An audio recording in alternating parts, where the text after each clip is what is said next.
Today's episode is brought to you by Musical Theatre Radio's merch store. Looking for that perfect gift for someone or just want to treat yourself to some great musical theater themed merch? Head to musicaltheatreradio.com and click on the All Things Theater button on the homepage and check out all the different designs available. And now, today's interview. Welcome back to another episode of Be Our Guest here on Musical Theatre Radio. I am your host, as always, Jean-Paul Yovanov. Today is another Discover a New Musical edition where you, the listener, and me, the host, get to learn about a new show together. Today, let's discover Romantics Anonymous. When Angélique, a gifted chocolate maker inhibited by social anxiety, takes a job in Jean-René's struggling chocolate factory, a fragile love affair unfolds. Funny, tender, and painfully awkward, Romantics Anonymous is a delicious love story about breaking the mold and finding the courage to be happy. Today, to tell us a little bit about the show, as well as the new live cast recording that came out in February 2025, are its composer and lyricist, Michael Kooman and Christopher Dimond. Hello, guys, and welcome to the show. Hello. Hey, Jean-Paul. Thanks for having us. No problem. All right, before we get into the show itself, we got to get to know who you are. We got to get the listeners to get to know you better. So I always ask for a 30-second bio. So, Christopher, we're going to start with you. Who are you in 30 seconds? Wow, that's not intimidating at all. I'm a playwright and lyricist. I grew up in Pittsburgh, Pennsylvania, and ended up going to graduate school at Carnegie Mellon there in Pittsburgh for playwriting, where I met Michael, and we began writing songs together. Nice. And Michael, yourself, 30 seconds. Who are you? 30 seconds. Okay. I was born in a tiny town called Altoona, Pennsylvania. I fell in love with music when my grandmother passed away, and I inherited her grand piano, and I started plunking out melodies from the radio. I decided I wanted to go to school for music, went to Carnegie Mellon where I met Chris. We moved to the city around the same time, and we're writing now for musicals and animated features, animated shows, TV shows. And now I'm just going to throw in, I love graphic novels. I read graphic novels all the gosh darn time. So that's the non-musical thing I'm going to add into my bio. Nice. So I'm always curious. I'm going to ask you again, Christopher, first. Were you always into musicals growing up, or is that something you discovered a little bit later in life? I was introduced fairly early on. My older sister and my father were both very big into the theater. So I got introduced to theater initially as an actor. And then, around middle school and high school is when I really started getting into it, through performing in the high school productions and doing some summer camps and things like that. So yeah, I got into musicals as a kid. Cool. Michael, yourself. I actually was not really into musicals as an actor. My mother and father took me to shows in NYC, and they really made an impact on me. But I didn't really think about musicals as a writer until I was in college, and I was studying sort of like classical music and like really outrageous, like sort of like atonal music kind of stuff. And then I sort of got hired to play piano for Urinetown at the drama school, Mhm. where, by the way, Patina Miller was Pennywise. And I just sort of was like, why am I writing all this complicated stuff? I think telling a story is way more interesting. And so that's kind of when my sort of orbit sort of arced towards musical theater. Nice. Well, we know where the two of you met, but I'd love to know how the parallel lines of Christopher and Michael, intersected. How did the two of you get to meet? Sure. So after I was doing this, after I did that Urinetown sort of music direction thing, I was like, oh, I want to take all the classes I can in the drama school because I was in there taking like solfege in the music school. And one of the classes I signed up for was called libretto, even though it was improperly labeled, because libretto, as we all know, is the script part of a musical, but actually the class was about writing lyrics. Chris happened to be in that class, and I thought his lyrics were funny and amazing and a little bit naughty. And I said, "This is my style. We should start writing songs together." And one of the first songs we wrote together was a song for Patina Miller.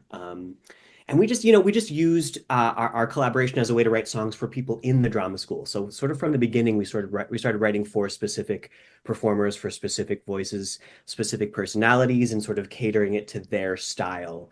And from there, we just started writing musicals, and we haven't stopped. Can't stop, won't stop. Maybe we should stop. I don't know. Now I'm curious. You use the word naughty. Christopher, are your lyrics naughty? Is this true? I would say that one of the things that really drew us together as a writing pair early on was our sense of humor and our enjoyment of some humor that can push the envelope at times and that can be a little cheeky as the British would say. So yeah, we enjoy a dirty joke and a lowbrow joke every now and again. Nice. Let's jump into a Romantics Anonymous. Tell us a little bit about the storyline. I know I gave a little bit at the beginning, but what was the impetus for writing it in the first place? Well, the project actually came to us. It's an adaptation of a French-Belgian film that two producers saw and thought would make a great musical, and so they got the rights to it. And very early on, they attached Emma Rice, the brilliant British director and writer, because they felt she would be perfect. Her sensibility would be perfect for the story that they wanted to tell. And I think this was shortly after Emma had done Brief Encounter on Broadway.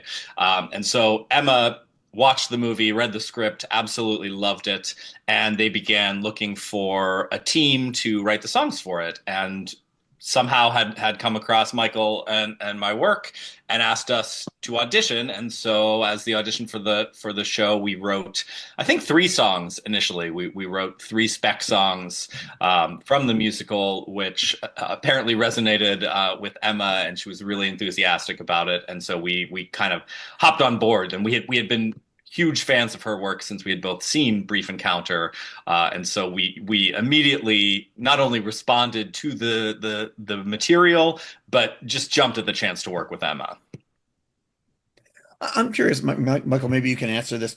You hear about writing spec songs, auditioning and stuff like. What's that like process? Because do you know how much information do you know? Are you given just a minor plot, a concept? Like, how does that work? Yeah, the spec song thing is a really interesting part of what we do. Interesting in the sense that I think it's different for every project. Mhm. For this musical, when we knew that they wanted us to write spec songs for this, the actual film existed on Netflix, and so we were able to go watch that and Mhm. sort of take that in. I think the goal, if I had to state it, of spec songs is to give an idea to the people that are going to listen, your take on the material. So in this case, it was like, how are you going to write for these weird, quirky characters in this sort of semi-French kind of world that we're living in, French romantic chocolate world. But we also do it for TV and film too. And sometimes those will come with like a PDF of like, okay, we're looking for a song that sounds like Call Me Maybe from Carly Rae Jepsen, except it's a musical theater song that starts here and then she meets the boy in the middle of the song and then by the end of the song they're in love or something like that. And it sounds, but it doesn't sound too close to this. Like sometimes you'll get a lot of like specific things. And sometimes actually you'll get a PDF or something that says like, we're looking for a song about love. It's like very general. And so sometimes part of the art of doing a spec song is figuring out who is going to be listening to it, even though you don't really know, but trying to write your version of what you would want to do for this project in a way that might work for that kind of person. Like if I'm writing for the Disney Channel a spec song, it's going to be way different than if I was writing for like a David Lynch musical or something like that. You sort of like figure out who is sort of commissioning or who's leading that project and sort of try to write for that person in that room. Nice. Well, before we get back to the show, I want to talk about your writing together. How does that work? Do one of you write lyrics first? One of you write music? Like, what's the collaboration process with the two of you?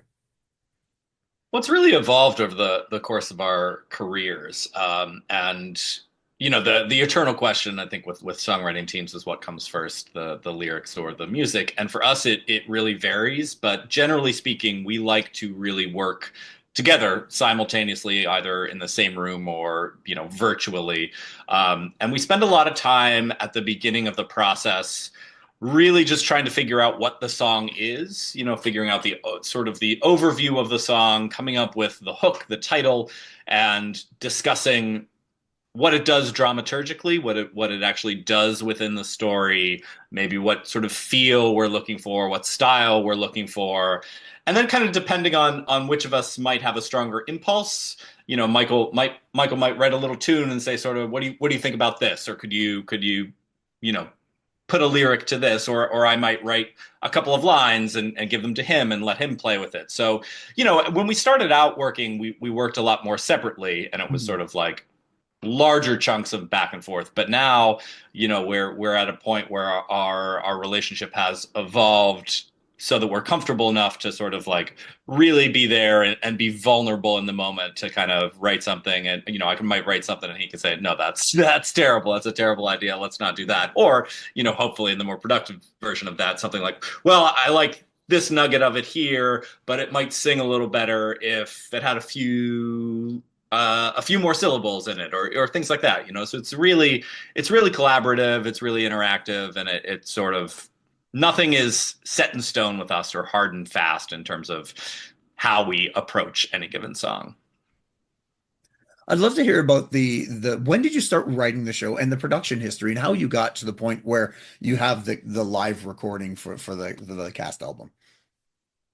We started writing this one in 2013 or 2014. And that was when Emma Rice was artistic director of Knee High. Is that right, Chris? Yeah, she was still at Knee High when we started. Knee High is sort of this amazing sort of what do they call that? Like the theater where they put them together, like in the Devise. They do a lot of devised theater. I'm a theater person. I didn't forget the word devised theater. But they do like a lot of devised theater. And in the process of us writing this show, Emma had also been hired as Shakespeare's Globe, the artistic director at Shakespeare's Globe. And so her schedule got way busy. We kind of thought the show wasn't going to happen, but a slot came open at the Globe, and she was like, "I'm putting this show into this slot," and we were like, "Okay, let's do it." So we did this first production. It really great reviews, and then from those reviews, we sort of waited a year. We were going to do this huge American tour, actually. It was going to start in Bristol. I mean, it did start in Bristol, January 2020. And then ran for maybe 6 weeks in Bristol. And then they packed everything up and they were sending all of the sets over. The cast was about to go over to LA. We were going to open where were we going to open, Chris? I can't remember. The Wallace Annenberg. Wallace Annenberg. We were going to do a multi-city American tour that was going to open March 24th. 2020, and then a little thing called the pandemic happened, of course, and the entire tour fell through, which was really heartbreaking for us. And so we sat for a couple years, just being like, what are we going to do with this show?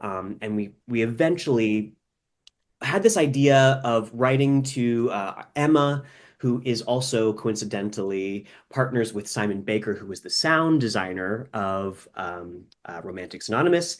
And we said, is there any way we could take these soundboard recordings and maybe get the permission from the actors to work it into an album so that we can at least have a record of this show that we all worked so hard on?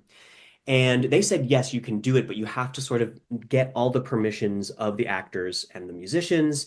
And so we began the really just careful process of writing to each person individually and being like, look, we think we can capture this show and release it for a wider audience if you can allow us to do it. And so with the permission of all these wonderful people that we created this show, we were eventually able to get all the contracts signed. We mixed the album, and it was a labor of love for sure. But finally, the album came out February 14th, Valentine's Day, which we thought was a good sort of day to release a quirky romantic love story. Yeah, the pandemic made so many things weird and changed your, how you did things, and then, forced you to do this, this concept, this idea. I'd love Was there anything, okay, first of all, have you done cast recordings before? And how different was this process? Obviously, because you already had the masters and you had to get the permissions. I'd love to hear about that process. Sure, we had done cast albums before, and this was very different because we weren't bringing everyone into the studio, and it's a live recording that hadn't necessarily been set up with the intention of becoming an album. So there was a lot of work, particularly in the mixing and editing side, and thankfully Simon Baker is an absolute genius and did incredible work to make the album just sound amazing. And it really at every step of the process, we've just been blown away by the generosity of all the artists involved. They all wholeheartedly hopped on board, and we're just excited to share this show with the world. Like their performances are so incredible, and it was such an amazing process for all of us in creating this production, and so thankfully the stars aligned, and we're able to really share those performances with the world, and hope that this quirky little show finds a broader audience. It's great that you were able to do this because so many shows, just in general, but during that time as well, might be lost because you can't pick up for where you were. And thank goodness you had that stuff in the can already and you were able to work with it. So congratulations on getting that out there and launching it in February on a very romantic day of the 14th. Yeah. I'm always curious. Oh, sorry, go on. I'm just going to add something because I think that's a really good point that a lot of shows get lost. I was like an intern at the O'Neill Theater Festival in ages ago, but I was Tom Kitt's assistant. And this was, people forget this, but Next to Normal actually had a fairly weird out of town tryout at Arena Stage when it was called like Feeling Electric or something. It was called something completely different.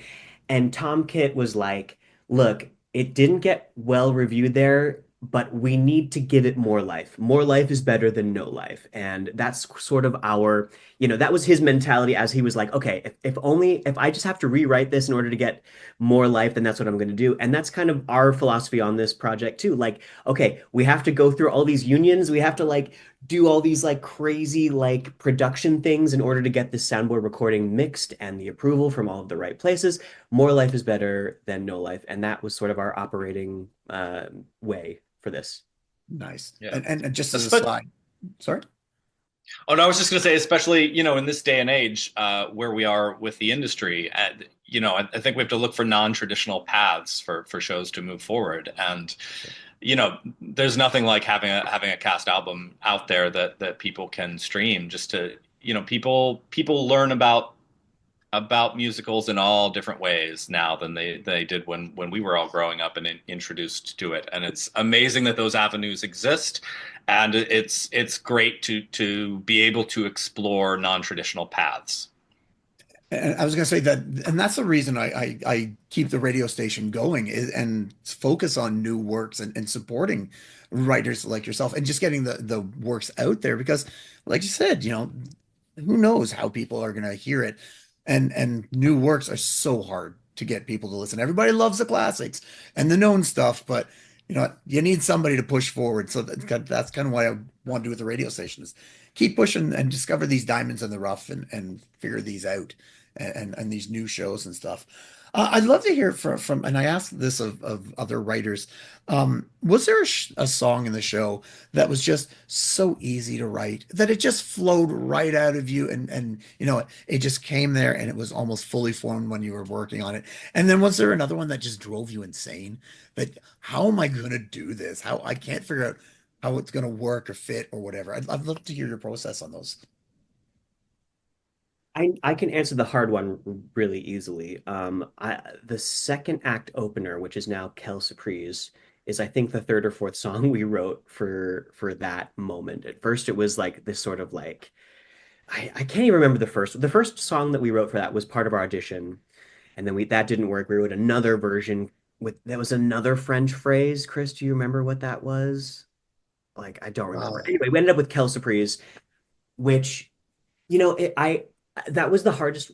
It wasn't the hardest to write, but so basically whenever you're writing a full-length musical, right? Just like zoom into the composer's view, since I'm the composer, right? So you have a list of like maybe 26 songs. And so your job is not to just write each individual song, but you have to sort of look at the contour of all of the songs. For example, like all of the songs cannot end with a button, right? You have to vary the end of the songs, just like you need to vary the tempo of the songs, but you also need to vary the tempo of the songs that are next to each other. So it's sort of like figuring out this huge architecture thing. But by the time you get into full draft or you get into production, now you have to fix the smaller things, but keep your eye on the bigger thing. And so I remember with Kel Surprise, that song wasn't working. We had to figure out why the song wasn't working, but I also had to do a couple things that had not been done in other songs too. Like I couldn't be using the same tools. So that's the only song that kind of starts in minor and goes to major. And I really wanted a catchy melody to sort of like get us back into the world that still felt like it was solidly in French territory, but did something musically that we haven't done yet. So that's where I sort of did a minor to major sort of thing. And that even though it took many drafts of that one came out, I think, pretty good. I mean, I wrote it, so I maybe I'm a little biased, but I'm happy with that one. Chris, what would you say? It was C'est la vie was the second version of that song. I think the very first version was completely different, called The Chocolate Lover's Heart, that like just didn't work at all. But yeah, that song really evolved over the course of the development. I would say the one, I mean, I actually don't remember how, I don't know that I would say it just fell out of us, but there's a show that occurs late in the show, that's called If She Loved Me, that Jean-René sings, that was also one of our audition songs. So we wrote it, before the script even existed. We wrote it just based on the moment in the movie. And that one, felt like we got it. I don't think it changed. It might, there might have been like a word tweak here or there along the way, but in general, it stayed the same from beginning to end, and was one we sort of felt like, oh, that just got right. And in fact, when talking to Emma and the producers, they said that was when they heard that song, one of the reasons they hired us was because they felt like they could not see the show without that song in it. So it felt like that one, was sort of instinctually just what it needed to be. Well, congratulations to the both of you on the show and the new album as well. How do people find out more about the two of you, your writing, as well as how to get the cast recording, etc., all that fun stuff, the websites, the socials, and all that? Our website is koomandiamond.com, and I'll just spell it because our names are weird. KOOMANDIMOND. So it's like diamond without the A. But if you just Google that, you'll probably find our website. You'll find our Instagram. We just had an amazing concert at Town Hall hosted by Seth Rudetsky, for this concert version of a show we wrote called Finn, which we are about to put out to the world as well. So we have a bunch of other things coming out soon. So feel free to follow us and stay connected. Yeah, and the Romantics Anonymous live album is available everywhere music is streamed these days: Spotify, Apple Music, Amazon. If you look for it, you'll find it. Sweet. Well, again, congratulations to the two of you. Thank you so much for coming on again, and introducing the listeners and myself to this new show, and more about it, and just to I finally get to meet the two of you. Like I said off air, I've seen your names. When I'm going through my stuff, and the opportunity to meet doesn't always come along, and I'm so glad I did. And I listened to the album. Sounds great. And we'll be adding it to the rotation for the station very soon. So thank you for coming on. That's wonderful. Thank you for having us, and thank you all for listening. We're grateful for the opportunity. Awesome. All right. So we were just speaking with Christopher Dimond and Michael Kooman, the composer and lyricist of the musical Romantics Anonymous, which the album just dropped February of 2025. So make sure you go check that out, and always support new works, because they need to be out there. Support them. promote them, because today's new works are tomorrow's classics. So get to know them now and be the first to say, I knew it when. All right. So tune in next week as we speak with another guest or a guest about their life, love, and passion that is musical theater. I am your host, as always, Jean-Paul Jovanoff. And until next time, I'll see you when I see you.